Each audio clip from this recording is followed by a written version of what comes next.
नमस्कार दोस्तों। आज हम बात करने वाले हैं एक ऐसे कानून की जिसने भारत के हर बच्चे को एक अधिकार दिया, पढ़ने का, सीखने का और अपने सपनों को पूरा करने का। ये है राइट टू एजुकेशन एक्ट 2009। इस कानून का पूरा नाम है the right of children to free and compulsory education act 2009। ये एक ऐसा एक्ट है जिसने 86th कॉन्स्टिट्यूशनल अमेंडमेंट को जमीन पर उतारा और भारत के हर 6 से 14 साल के बच्चे के लिए शिक्षा को एक फंडामेंटल राइट यानी मौलिक अधिकार बना दिया। अब बात करते हैं ये जरूरत क्यों पड़ी। 1911 में गोखले ने एक बिल लाया था कंपल्सरी एजुकेशन के लिए, लेकिन वो पास नहीं हो पाया। फिर 1950 में संविधान के आर्टिकल 45 ने कहा कि राज्य 10 साल के भीतर सभी बच्चों को मुफ्त शिक्षा देगा, पर यह सिर्फ एक directive principle of state policy यानी डीपीएसपी था, एनफोर्सेबल अधिकार नहीं। 1993 में उन्नी कृष्णन जजमेंट आया जिसमें सुप्रीम कोर्ट ने कहा राइट टू लाइफ यानी आर्टिकल 21 के अंदर राइट टू एजुकेशन भी शामिल है। और फिर 2002 में आया 86th अमेंडमेंट जिसने आर्टिकल 21A जोड़ा, यानी अब शिक्षा का अधिकार हर बच्चे का कानूनी अधिकार बन गया। और 2009 में बना ये कानून RTE एक्ट जिसने बताया कि ये अधिकार कैसे लागू होगा। अब समझते हैं इसका मूल दर्शन। फ्री और कंपल्सरी का असली मतलब क्या है। फ्री का मतलब सिर्फ फीस माफ नहीं है, इसमें किताबें, यूनिफॉर्म, लिखने की सामग्री, विशेष सामग्री फॉर डिसेबल स्टूडेंट्स और ट्रांसपोर्ट की सुविधा भी शामिल है। और कंपल्सरी का मतलब है राज्य की जिम्मेदारी कि हर बच्चे का दाखिला हो, उपस्थिति हो और वो 8वीं कक्षा तक पढ़ाई पूरी करे। यानी ये ऑब्लिगेशन सरकार पर है, माता पिता पर नहीं। हालांकि संविधान के आर्टिकल 51A में माता पिता का ड्यूटी जरूर बताया गया है। अब जानते हैं बच्चों के अधिकार क्या हैं। हर 6 से 14 साल के बच्चे को नजदीकी स्कूल में मुफ्त और अनिवार्य शिक्षा का अधिकार है। अगर कोई बच्चा पहले कभी स्कूल नहीं गया तो उसे उसकी उम्र के हिसाब से उचित कक्षा में भर्ती किया जाएगा। और अगर कोई बच्चा स्कूल बदलना चाहे तो उसे ट्रांसफर सर्टिफिकेट देने से मना नहीं किया जा सकता।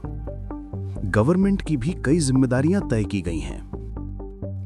राज्य को हर इलाके में नेबरहुड स्कूल्स खोलने होंगे, जैसे प्राइमरी स्कूल 1 किलोमीटर के अंदर और अपर प्राइमरी 3 किलोमीटर के अंदर होना चाहिए। और केंद्र और राज्य सरकार दोनों मिलकर वित्तीय खर्च साझा करेंगी। लोकल अथॉरिटीज यानी पंचायत या नगर निकाय की जिम्मेदारी है कि वो हर बच्चे का रिकॉर्ड रखे, उसके दाखिले और उपस्थिति पर नजर रखे और स्कूल के कामकाज की निगरानी करे। अब बात करते हैं सबसे चर्चित प्रावधान की, 25% रिजर्वेशन रूल, सेक्शन 12(1)(c)। हर प्राइवेट स्कूल को अपनी शुरुआती कक्षाओं में 25% सीटें गरीब और वंचित वर्ग के बच्चों के लिए आरक्षित करनी होंगी। सरकार इन बच्चों की फीस का भुगतान करेगी, उतनी ही राशि जितनी सरकारी स्कूल में प्रति बच्चे पर खर्च होती है। कानून ने कुछ सख्त निषेध भी लगाए हैं, जैसे कोई भी स्कूल कैपिटेशन फी यानी डोनेशन नहीं ले सकता, एडमिशन इंटरव्यू नहीं ले सकता और बच्चे को एज प्रूफ ना होने पर एडमिशन देने से मना नहीं किया जा सकता। RTE एक्ट ने बच्चों की सुरक्षा को भी सर्वोच्च प्राथमिकता दी। सेक्शन 16 के तहत किसी बच्चे को क्लास 8 तक फेल नहीं किया जा सकता था, यानी नो डिटेंशन पॉलिसी।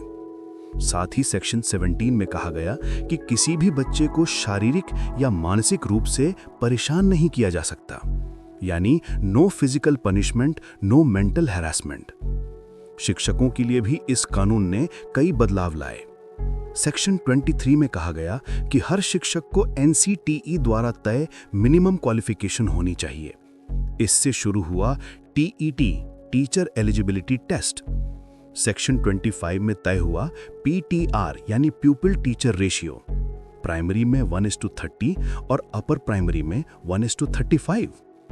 सेक्शन 24 ने शिक्षकों के कर्तव्यों को कानूनी रूप से परिभाषित किया, समय पर आना, सिलेबस पूरा करना, हर बच्चे की प्रगति पर नजर रखना और माता-पिता से संवाद करना।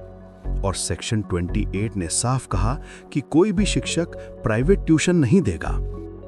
कानून ने स्कूलों के लिए भी मिनिमम स्टैंडर्ड्स तय किए। हर स्कूल में ऑल वेदर बिल्डिंग, अलग टॉयलेट यानी लड़कियों और लड़कों के लिए, safe drinking water, playground, library और स्टडी मटेरियल होना जरूरी है। पाठ्यक्रम यानी करिकुलम भी चाइल्ड फ्रेंडली होना चाहिए, जहां पर CCE यानी कंटिन्यूअस एंड कॉम्प्रिहेंसिव इवैल्यूएशन के जरिए होलिस्टिक लर्निंग पर ध्यान दिया जाए। और क्लास 8 तक किसी बच्चे से बोर्ड एग्जाम पास करने की जरूरत नहीं होगी। एक्ट की निगरानी के लिए NCPCR और SCPCRs को जिम्मेदारी दी गई। अगर किसी को शिकायत है तो वो लोकल अथॉरिटी में ग्रीवेंस दर्ज कर सकता है। इम्प्लीमेंटेशन के स्तर पर स्कूल मैनेजमेंट कमिटीज बनाई गईं, जिसमें 75% सदस्य बच्चों के माता-पिता होंगे और 50% महिलाएं होंगी। ये समितियां स्कूल की निगरानी करती हैं और स्कूल डेवलपमेंट प्लान बनाती हैं। अब अगर हम इम्पैक्ट देखें तो एनरोलमेंट लगभग यूनिवर्सल हो चुका है, इंफ्रास्ट्रक्चर में सुधार हुआ है और सबसे बड़ा बदलाव ये है कि अब शिक्षा को चैरिटी नहीं बल्कि लीगल एंटाइटलमेंट माना जाता है। फिर भी चुनौतियां बाकी हैं, जैसे कि लर्निंग आउटकम्स अभी भी कमजोर हैं, फंड एलोकेशन कम है और 25% कोटा का इम्प्लीमेंटेशन कई राज्यों में मुश्किलों से घिरा हुआ है। 2019 में एक्ट में संशोधन किया गया। अब राज्यों को अधिकार दिया गया है कि वो क्लास 5 और क्लास 8 में स्टूडेंट्स को फेल कर सकते हैं, ताकि अकाउंटेबिलिटी और सीरियसनेस बनी रहे। और अब बात करते हैं भविष्य की।